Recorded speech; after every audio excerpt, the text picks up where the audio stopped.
listening to the Straight to Video podcast with Rob Lane.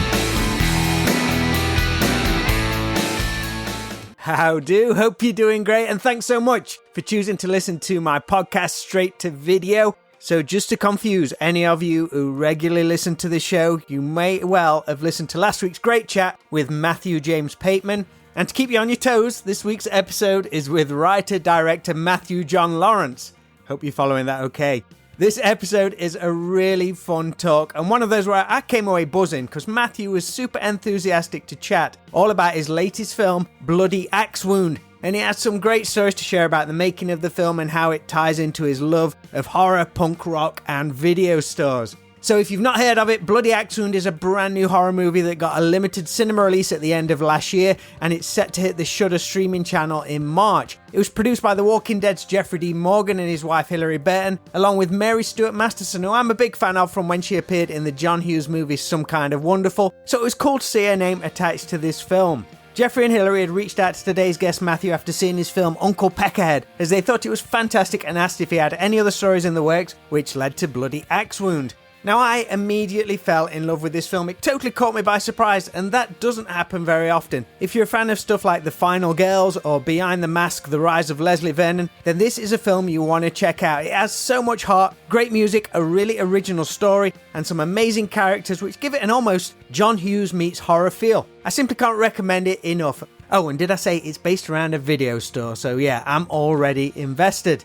After watching Bloody Axe Wound, I dived back and checked out Uncle Peckerhead, which was equally as fun, and I can't tell you how cool it was to have a new favourite, but most importantly, fun horror movie to shout about. As we said, Bloody Axe Wound is set to hit Shudder in March, but it's available to watch on Amazon, and I'm keeping fingers crossed for a VHS release at some point. So to keep up to date, you can visit subtletyrex.com for everything that Matthew is up to, but right now, please enjoy my straight-to-video chat with Matthew John Lawrence.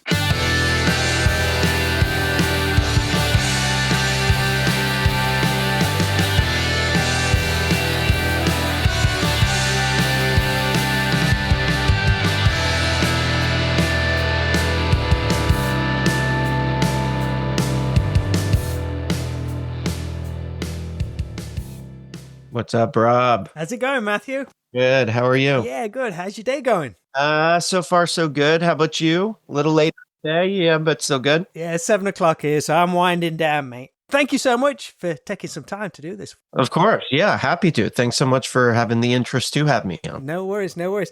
So, congratulations on Bloody Axe Wound. I was blown away because whilst I love that horror is probably more popular than ever, I really struggle to find something that hits home like I felt it did. Obviously, centers around a video store, so I'm already invested. But I love the story, the characters, the kills, the music. Oh, man, thank you. Yeah, then I get the double punch of jumping back into what you've done previously with like Uncle Peckerhead, your film from a few years ago. I don't know if that's your title or someone else's, but I heard the term cannibal roadie movie is probably the coolest description that needs its own genre.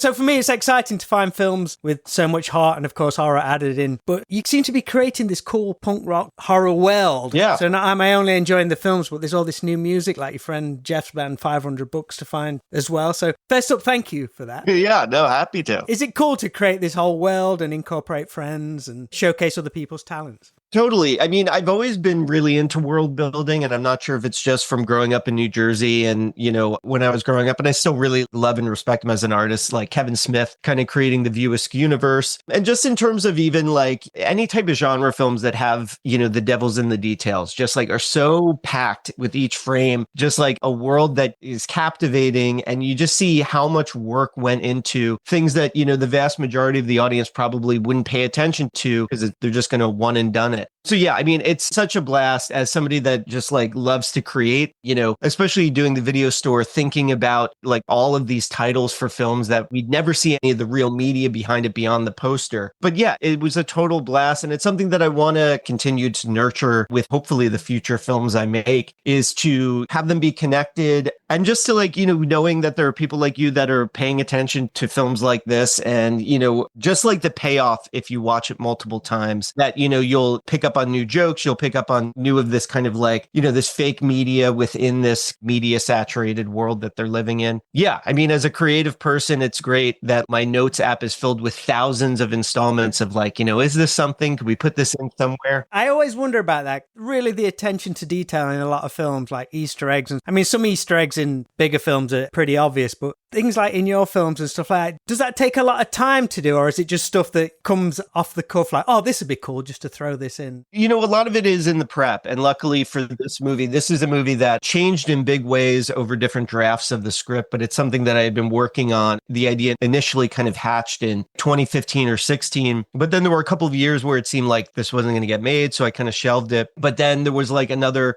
2 years of, it wasn't even development because it's not like Shudder or RLG were like dragging their feet and saying, we're only going to make this if you make these changes. But through like, are we going to make it? I had 2 years where I was like pretty seriously thinking about it. And then we had a few months where, I worked with some of the same folks that I worked on with Uncle Peckerhead, or I had just been working with for like a decade. Inevitably, when you're sitting with it for 6 months and it's going to be made, I just start to think, what can we pack into this? I mean, I got lucky that the associate producers on the film, my partner and wife, Wiki Mendoza, she's a designer. I would just send her Google Doc with just like descriptions of posters, reference points as far as like what type of art or like, what's the tagline or like kind of like a rough sketch or something like that. And she would take it and run. And it was great. Yeah. So we just started to kind of accumulate this wealth of material and just kind of like ideas. And then once we started to bring on like department heads like Lisa Myers, who was our production designer, her team just took it and ran. Just we're really game and we're excited that, there are some directors and, where I've heard just from other people, I don't know of the specific directors where they say, yeah, I mean, the person just came in or he or she, or, they just wanted to, they just left it up to us and just gave us kind of basic notes. Whereas like, I want to collaborate, but I have literally hundreds of pages of just ideas. Some of the shit we just can't do because we don't have the time or the resources or the person power to do it. But yeah, I love stuff where the frame is just saturated with jokes or ideas or just these things that it just makes the rewatchability of it. And just knowing that like you're in good hands. There's somebody that just cares so deeply about just like a 2-second shot that's just packed with shit that never will come up again. Yeah, it just tickles me. Those are the filmmakers that I love. So I'm just trying to kind of answer that call. Nice one. You mentioned Kevin Smith, obviously being from New Jersey. Was his early work an influence on you at all? Yeah. I mean, how old was you when like Clerks came out and Mallrats and stuff? Clerks, I think it was like 10, but my dad made the mistake of he read about him literally in New Jersey Magazine and was like, oh, I want to watch this guy's stuff. So I think as soon as it came out on VHS, my dad rented it and let me watch it with him. That movie I loved just because I was so tickled by how profane it was and how when you're that age, just like anytime adults start talking really crudely, you're just kind of tickled by it. But Kevin Smith was such a formative influence in that even in my teens, I never considered that I could be a filmmaker just because like there was nobody in my family's orbit, no family friends, nobody that made movies. And I thought it was just like magical people 3,000 miles away made that stuff. And once I started reading about his history and his early years, it was inspirational because it was like the first person that it seemed like not doable, but it's just like, oh, okay, there are people that came from quite literally like, 20 minutes away from where I grew up that were getting together with their friends and like making art and being able to kind of bring it to a level that you could kind of forge a career. So he was the first guy that broke it open and it's just like, local guy does good. And just like his connection to fans and just like his openness. Some directors that I'm not thrilled with like are just so cagey with information sharing or talking about how it really works and talking about their failures so openly. So yeah, I mean, he's such a big influence and he just seems like a really good dude. You've never met both of you? No. I've been to his theater. I have yet to meet the man. It would be, I think it would just be a full circle. Love Spielberg growing up, Zemeckis, stuff like that. But he was like the first time I started really thinking about directors or like learning what they do or the process by which films are made. And he was like one of the first guys that I started to think about the art form of film directing. You got a favorite of his films? Oh, man. I actually this summer I did a rewatch of the first, I think 5. My favorite, I would say I rewatched the first 5 up until Jay and Silent Bob Strike Back. And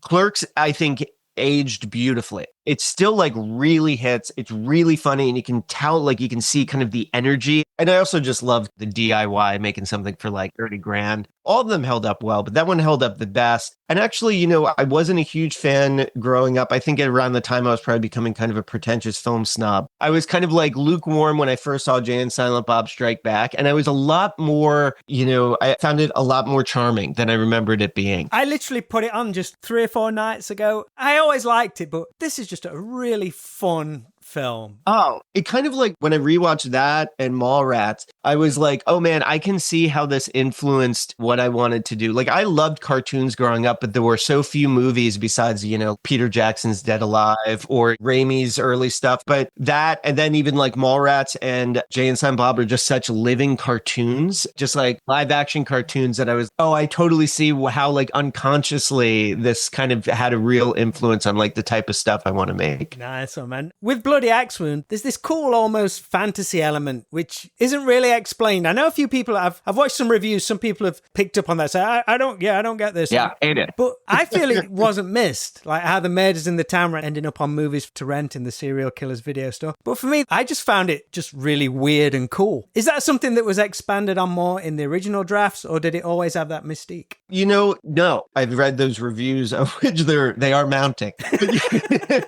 You know, when I would get feedback, some people thought that, you know, was a bridge too far, or just something that they're like, how is it happening? Where are the cameras? And to me, and again, maybe incorrectly, but I always felt that like, if you're willing to accept that there's this world in which there's like, you know, the archetype of the hulking beast killer owns a video store and kills people. And yeah, it's just like, you got to accept that they're miraculously made. I would say like in early drafts, I definitely had like more details and rules to it. And I always felt that same thing with Peckerhead is just some of the best advice I ever gave was just like, either they're going to be with you or they're not. So like, don't try to pad it with like, you know, it's just this long winded where it kind of takes the wind out of the sails of it being fun. I always wanted it to just have that just like magical nature. Like there's no cameras. It's just like, it just manifests. It just creates itself. Watching films today, you're always so distracted by your phone. And that was one of the things which kind of made me stop and put my phone down. I was like, what's happening? Yeah, it was great.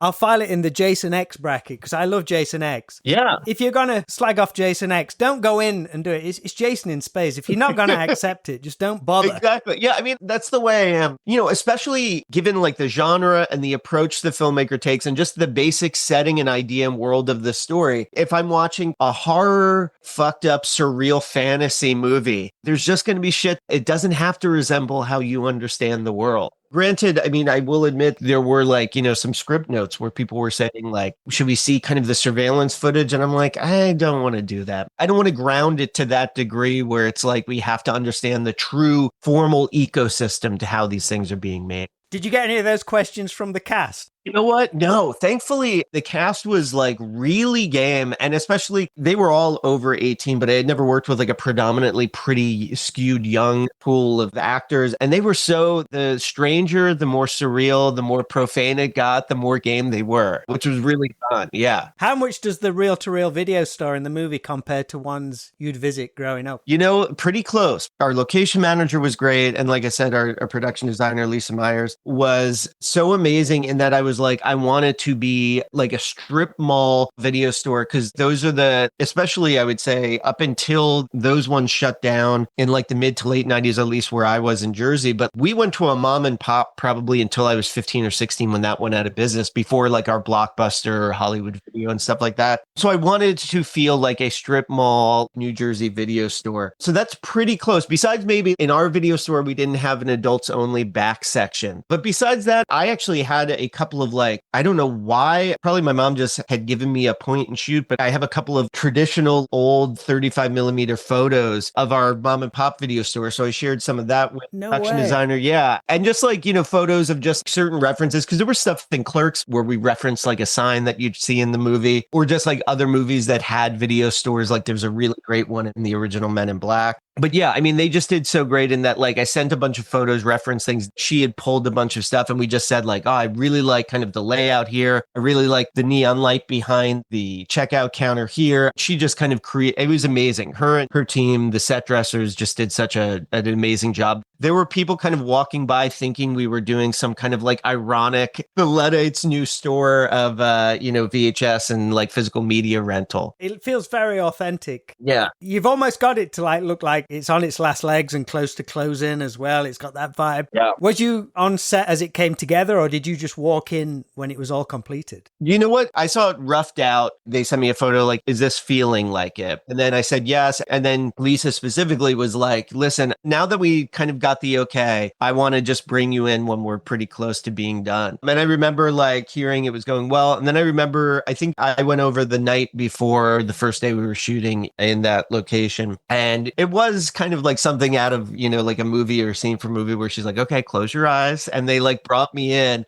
One of the most fun things, because, making movies, it's such a privilege, but it is really tough. Like, I find the principal photography portion is not very fun. It's like very stressful. I feel like I internalize a lot of stuff. But one of the most fun things are moments like that when, like, you have something in your head and you're pulling from, like, your life, your history, your experiences, your passion, your loves, all this stuff. And then you like start to collaborate with like these really beautiful, creative people that are just as passionate about what they're doing as you are, hopefully with what you're doing. And like walking into that, I'm not exaggerating. Like you get like fucking goosebumps. I felt like I just couldn't say something because like it was like totally realized. It's something that you've had in your head for like, I had it in my head at that point 7 or 8 years. And then you see it and you're like, they birthed it beyond your wildest dreams. And you're like, I can't believe I'm here. And we've recreated one of the most, like when I think back to like my childhood, like my best memories were from like my mom taking us on Wednesdays when you get 3-for-1 non-new release rentals, especially in the summers when my brother and I would have off. We'd each get like 6 movies, just marathon them over like the next 3 days. And it was like heaven. So being able to see her and her team and just like everybody, just like the way my buddies who shot the movie, like the way in which they lovingly kind of shoot that space, it's a dream. It's like, you can't believe that you get to cook this stuff up in your head and then have people that are so fucking good at what they do, like just basically do what you had in your head, but better. It was like such a moving thing to get to see it. And yeah.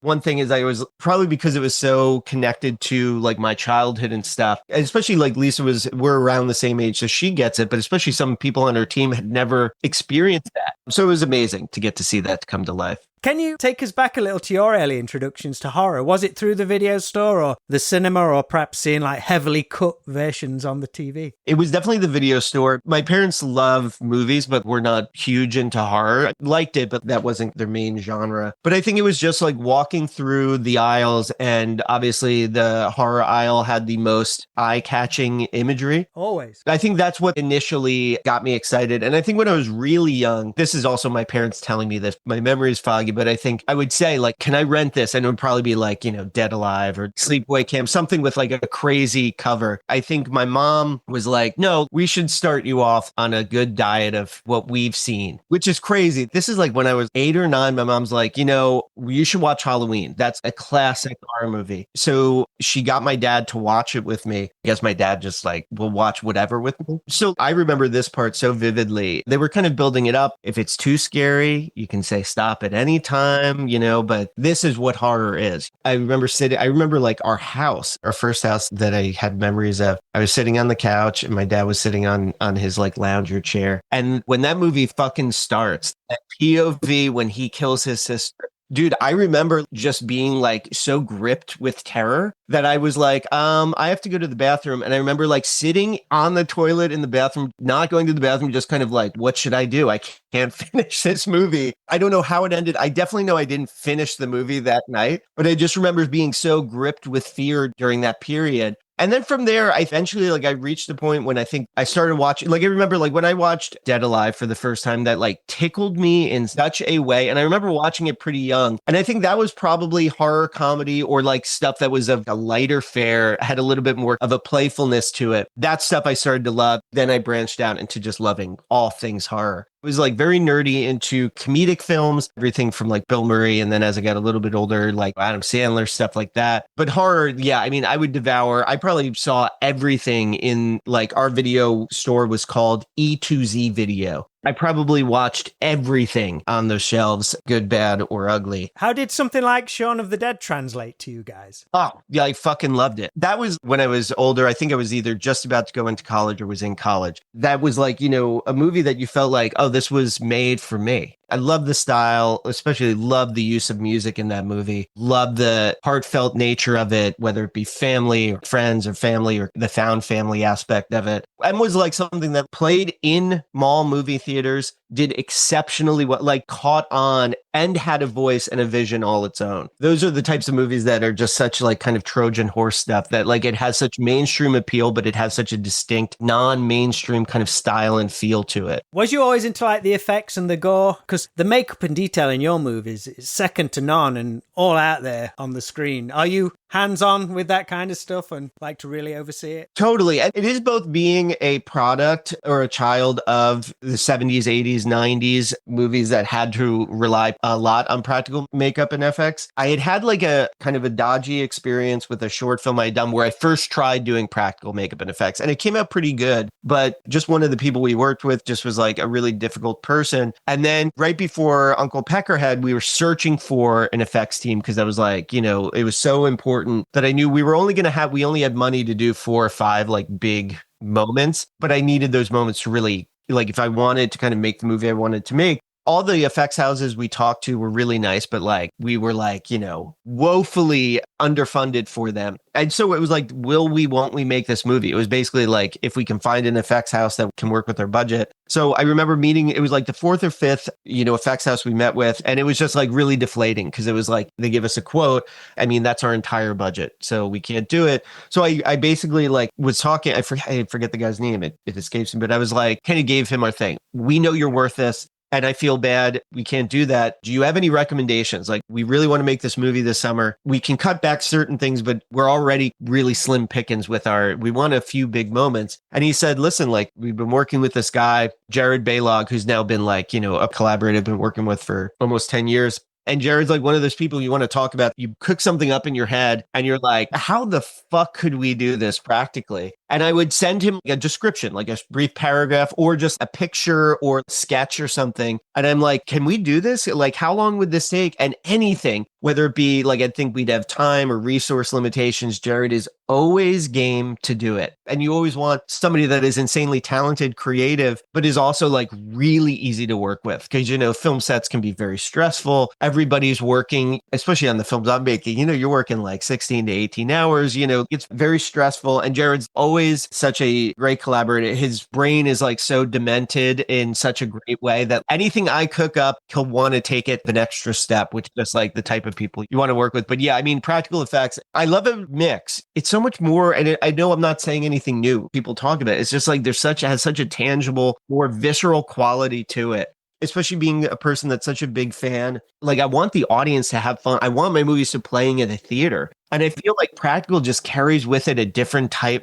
People react in a different way to that stuff. But yeah, Jared and his team are so great. What was the first horror movie you got to see in the cinema? Was that a big deal? Because it's different for you guys over there. You can go and see a horror-rated movie when you're really young, as long as you've got an adult with you. But over here, it's rated 18, so you're not allowed in until you're 18. They won't let you in. Well, unless you know the right cinema to go. Yeah. You know the right ticket swiper. Yeah, I mean, I think I remember going with a cousin, and again, like just thinking like, wow, how did my parents let me do this? I think it might have been Child's Play 2. I don't know if I remember seeing the trailer in the movie theater so distinctly, because I remember it pops out of then one of the Pop Goes the Weasel things. And I remember some scenes so vividly, but that might have been the first one that I saw in a theater. I mean, I remember the first time I saw a horror movie without like a guardian, like just went with friends, is I remember a buddy of mine and we paid to go see Titanic, and then we went in to see Scream 2. I remember I saw Scream with like my dad or something, but I remember seeing Scream 2 by myself because we paid to see Titanic, and then we snuck into Scream 2. And it was like opening weekend, and I remember just like the crowd was eating it. Those films were a roller coaster when they came out. It was it was such a blast. And I just remember there's also like the added, like, you're just like nervous. It's like, who the fuck cares? Nobody's going to come in. You're expecting that hand on the shoulder at any time. Yeah, but you're there and you're like amongst all these older kids and like, dates and stuff like that. And I was I forget how old I had to have been, like 12 or 13. Amazing. You're just kind of like buzzing with anticipation and like you just feel like you did something. You feel like you're going to get arrested. So silly now, like thinking back on it. Nobody's paying attention, dude. You're fine. No one cares. Did you get to see Bloody Axe Wound in the cinema on its limited release at the end of last year? Yeah, so it was a bummer because it wasn't really a premiere, but it was like a cast and crew thing they did on a Monday in the Catskills, which I couldn't get to because living in Philly, I was teaching. But then it was a dream because it played at the IFC Center for its limited engagement. And the IFC Center, I lived in New York for almost 15 years. We just recently, in the middle of the pandemic, moved to Philly, but I grew up in and around New York City, and especially end of college, post college. I went to college in New Jersey, but I used to always go into the city. I had internships, or just it was a place that, when you're young, or still, I'd love to hang out in. And the IFC Center was kind of like the art house cinema, just in such a really cool area. So I got to see it there, and a bunch of us that worked on the movie kind of put together like an impromptu screening, inviting cast and crew. We basically filled the theater. I forget how many people came out, but around like 40, 45 people from the cast and crew met up at a really cool pub beforehand that was like a block or two away. We got to catch up for a few hours, and then we saw, I forget if it was like the 11 o'clock. So it felt like kind of the energy you'd want. But yeah, it was a dream. It's something that like I wish I could have done more of, especially with this. And Peckerhead, we had the same issue in a different way in that we played our first festival, Panic Fest, in Kansas City, and it was amazing. This is like why I want to make movies, is I want like a packed house, you're a couple beers in and you're watching just like this batshit crazy cartoon. And after that screening, the pandemic happened. So like we never got to do, we got to do one, like literally one proper theatrical screening. And then from there, it was amazing that we got it released and, people really embraced it. But I'm chomping at the bit to watch more of these movies or more of these screenings with an audience, because that's the most fun part of it. Writing, I like getting to collaborate, and the prep work with these other department heads or just these other artists is amazing. But it's really tough to like just get the boulder up the hill. But then like watching it afterwards with people is such a treat. I'm just trying to emulate what we were saying with like watching Scream 2 for the first time, or I remember seeing like There's Something About Mary, or just like a really fun genre movie or comedy when an audience is like just in it. Yeah, there's nothing better. It'd be a great double bill, Uncle Peckerhead followed by Bloody Axe Wound, because you'd probably see more of the crossovers in them and stuff. Yeah, theater owners, listen up. One thing I've got to ask you about, because I thought this was like really weird and cool for me, but watching the scene in Bloody Axe Wound with Sam playing the drums, rehearsing with their band, I was like, oh, this reminds me of the character Watts in Some Kind of Wonderful. Yeah. And the movie ends, and one of your producers is Mary Stuart Masterson, who played Watts in the John Hughes movie. Was that intentional? It wasn't intentional, but what's crazy is that also was not lost on me. So a couple of stories with that is, one, Sam was always a drummer. But what was crazy is as we were doing prep, Molly Brown, who plays Sam, had never played the drums. So as we were starting to prep, I think she came out like a week before we were set to shoot. And we were like, let's get you some lessons. And Mary Stewart's like, I know a drummer. So she's the one that hooked us up with this amazing drummer that gave her lessons. And then when we would be there and Molly would show us some fills that she had learned or just stuff once we had the track, watching Mary Stewart watch Molly play the drums, it was crazy because I too grew up on like the Some Kind of Wonderfuls. But yeah, it was super surreal. Also, like one of the most surreal things is when we brought Mary Stewart into the video store, and for some of the shelves, we would have movies that actually existed, movies that we didn't have permission to use, but to make it look filled because it would be in the background. And she started going through and being like, the Stepford Wives, which I think was her first movie when she was a baby. Oh, and she would tell us a story about her dad on the set of Stepford Wives, or then would look at Fried Green Tomato or whatever it is. In one section, she like picked out 4 movies that either she was in or had a story about her dad or an aunt or something like that. That was like just like a surreal thing, is just like walking with her as she's talking about the history of cinema just on this. In your own video stuff. I know. It's crazy. Yeah. It was such a trip. That tripped me out, that did, because I love Some Kind of Wonderful. Oh, yeah. I've grown to appreciate it more over the years, but the trailer for it was always before every film back in the day, and it was just always Watts playing the drums. So that's kind of like engraved. I was like, it just reminded me of it. Then it flipped me out when I saw the name pop up at the end. Yeah, it's like, and I don't know, because I've always thought like the most commanding, or the people that I find the most attractive, can play an instrument and can just like, and when I was kind of cooking up Sam, I think her just beating on the drums made maybe that is something, because I remember watching that movie like as a young kid and being transfixed by that character Watts. Yeah, I mean, I'm like, is that just something that's always been existing in my head? And now I've had this crazy full circle moment where, I'm working with the archetype. Brilliant. Music's obviously very important to you and your movies. Lots of fantastic punk rock highlighted throughout both Bloody Axe Wound and Uncle Peckerhead. You yourself, you played in bands, right? Yeah. How far did you push that? Was you in it full? Was you like really going for it? Yeah, I mean, looking back, not that it's silly, but I've been playing in bands since I was like seriously playing since I was like 16 years old. We would play outside of the basement or garage, or not that that's not playing too, but we're trying to record stuff, release it, play regularly. And when I was in college, I was in a band. We released a record, and then during my last year and then the year and a half after that, we toured pretty consistently in the US. And we were like really trying to make a go at it, but we were barely making ends meet, like sleeping in Walmart parking lots, stuff now that you romanticize, but I remember I was not romanticizing it. Music was something that was like,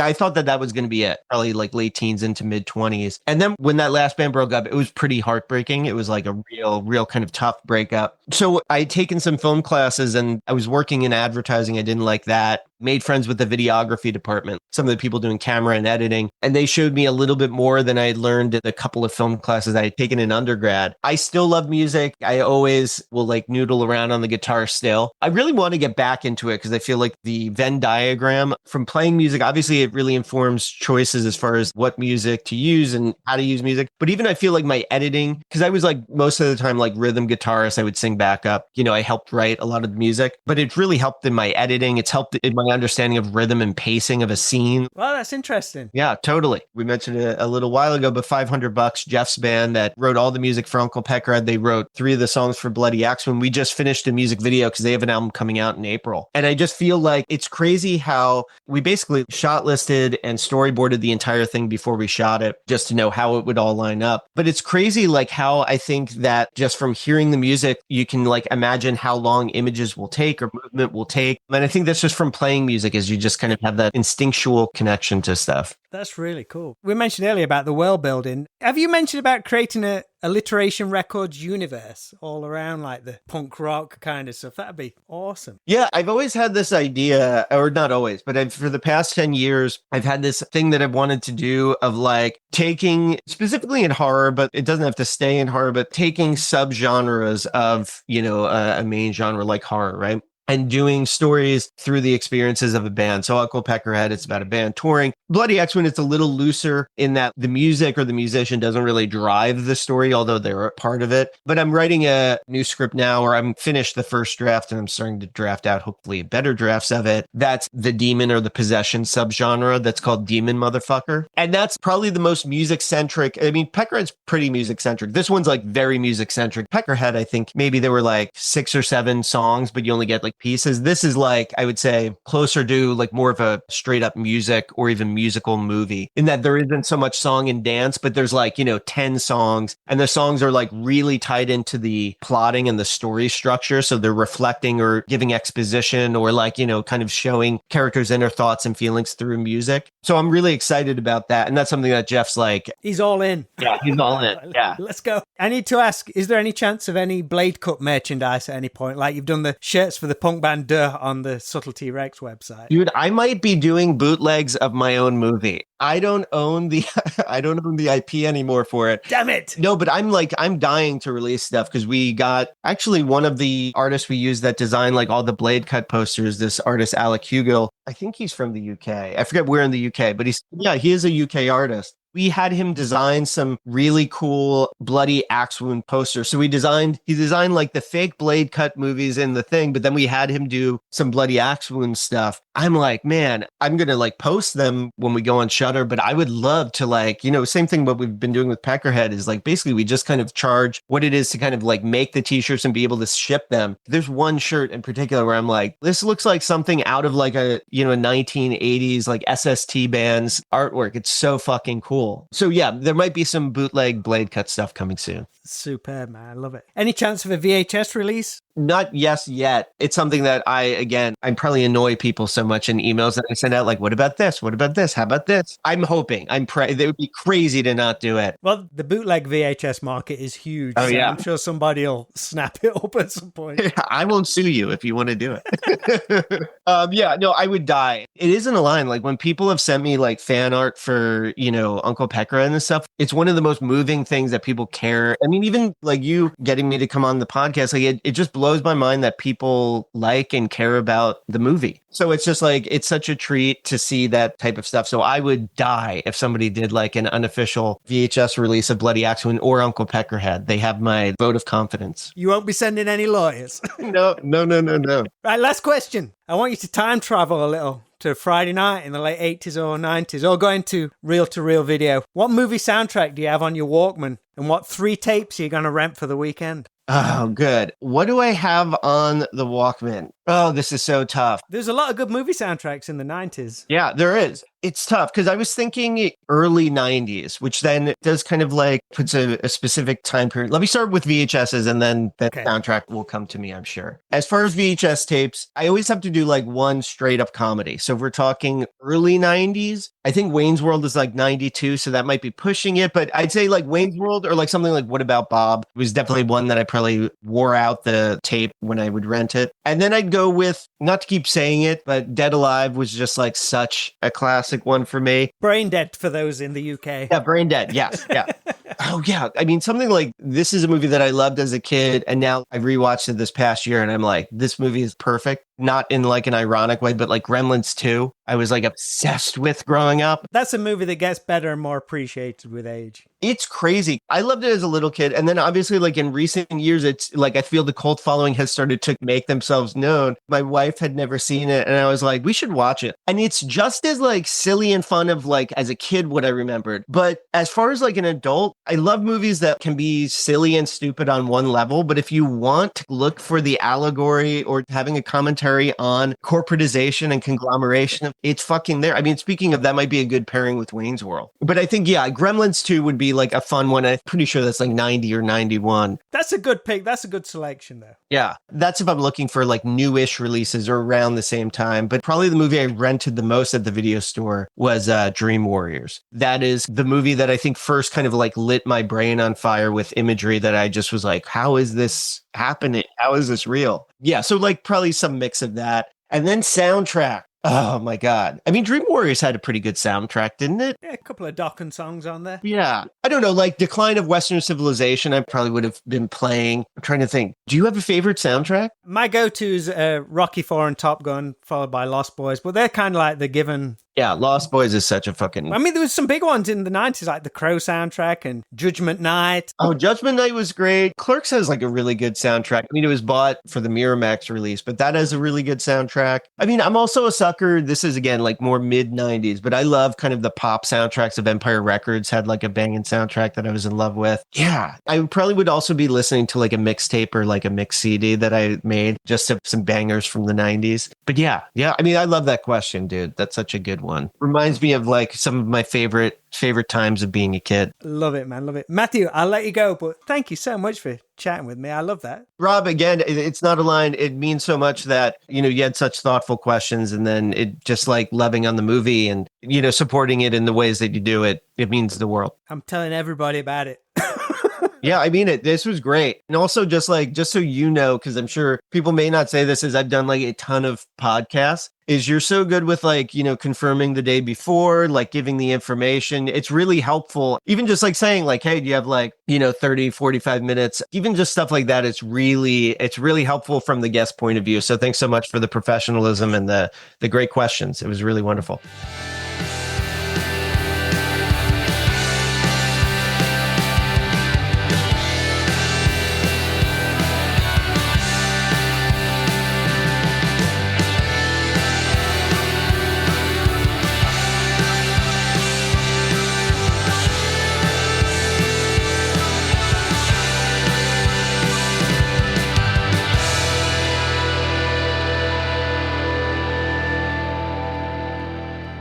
Massive thank you to Matthew John Lawrence for chatting with me and sharing such fun stories here on the Straight to Video podcast. I can't wait to see how he continues to build this fun world he's created so far. But until then, I'll continue to dive into Bloody Axe Wound and Uncle Peckerhead, and hopefully you're intrigued enough to do so too. Bloody Axe Wound arrives on Shudder this March, and you can check out Uncle Peckerhead now on Blu-ray or streaming.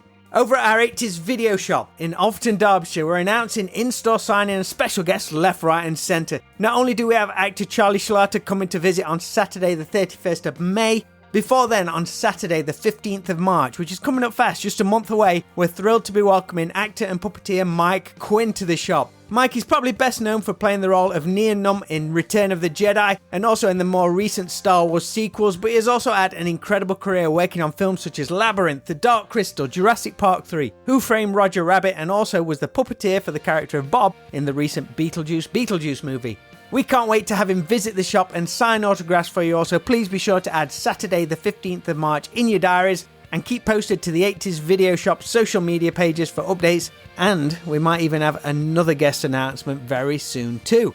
So that's it for this episode of the podcast. Thanks so much for listening, and until we chat again, make sure to always be kind, please rewind and unwind, and I'll speak to you all real soon.